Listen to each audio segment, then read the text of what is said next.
پڑھنے سے انشاءاللہ عزیز وہ ساری چیزیں ہمارے سامنے آ جائیں گی۔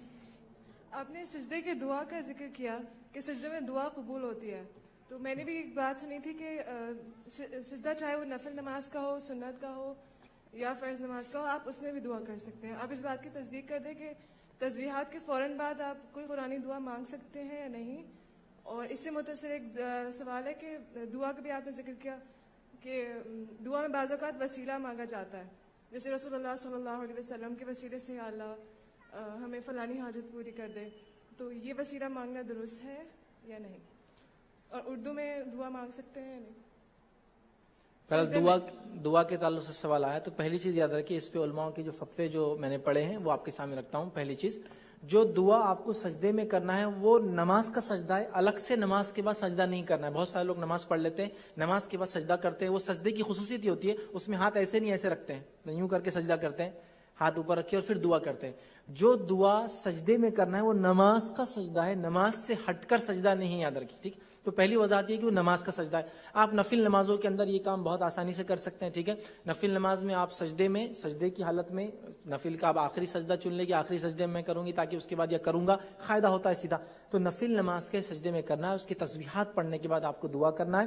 کیا یہ دعا دوسری زبان میں کی جا سکتی ہے؟ اس کے تعلق سے بہت سارے مفتیان کے فتوے جو یہ ہے کہ ہاں آپ اپنی زبان میں یہ کام کر سکتے ہیں، اس کا جواز بہرحال موجود ہے۔ شیخ بن باز رحمہ اللہ کے فتوے اور ہندوستان کے تو کافی مفتیان نے فتویٰ دیا کہ ہاں وہ اپنی زبان میں جو بھی زبان آپ جانتے ہیں، اردو کیجئے، ملیالی، تیلگو، پنجابی، کوئی بھی ہو سکتی ہے آپ کی لینگویج، اس لینگویج میں بھی تسبیحات پڑھنے کے بعد آپ دعا بہرحال کر سکتے ہیں۔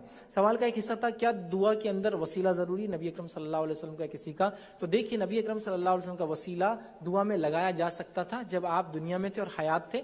اس کے تعلق سے علماء نے کچھ اصول بتائے ہیں۔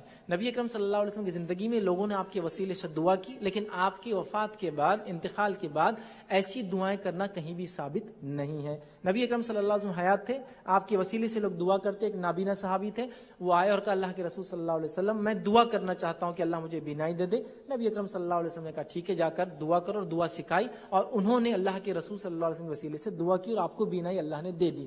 لیکن آپ صلی اللہ علیہ وسلم کے دنیا سے جانے کے بعد عمر ابن خطاب رضی اللہ عنہ کے دور میں ایک واقعہ ہوا، بارش نہیں ہوئی، آپ نے عباس رضی اللہ عنہ کو بلایا اور دعا کی، اے اللہ جو ہے جب تیرا نبی ہم میں زندہ تھا ہم اس کے وسیلے سے تجھ سے دعا کرتے اور تو بارش کو جو ہے برساتا تھا، اب تیرا نبی ہم میں باقی نہیں رہا، لہٰذا میں جو ہے عباس کے وسیلے سے تجھ سے دعا کرتا ہوں، اور بارش ہوئی۔ تو پتہ چلا جب نبی اکرم صلی اللہ علیہ وسلم تھے آپ کے وسیلے سے دعا کرنا درست تھا، اب درست نہیں ہوگا، ٹھیک ہے؟ اب درست نہیں ہوگا۔ ہاں جو نبی سے محبت ہے، محبت ایک شرعی عبادت ہے، یاد رکھیں، جو نبی سے ہوتی ہے، وہ وسیلے سے کوئی کہہ لے کہ اللہ جو نبی سے تجھ کو یا نبی سے مجھ کو محبت ہے اس کے وسیلے سے، وہ تو جائز ہوگا، کیونکہ انبیاء نبی سے محبت یہ شرعی عبادت ہے، یاد رکھیں، ہم نبی سے محبت کرتے ہیں۔ لیکن رسول اللہ صلی اللہ علیہ وسلم ذاتی لینا وسیلہ بہرحال یہ بعد میں کسی صحابی ثابت نے، لہٰذا میں کہوں گا یہ درست اور صحیح نہیں ہوگا۔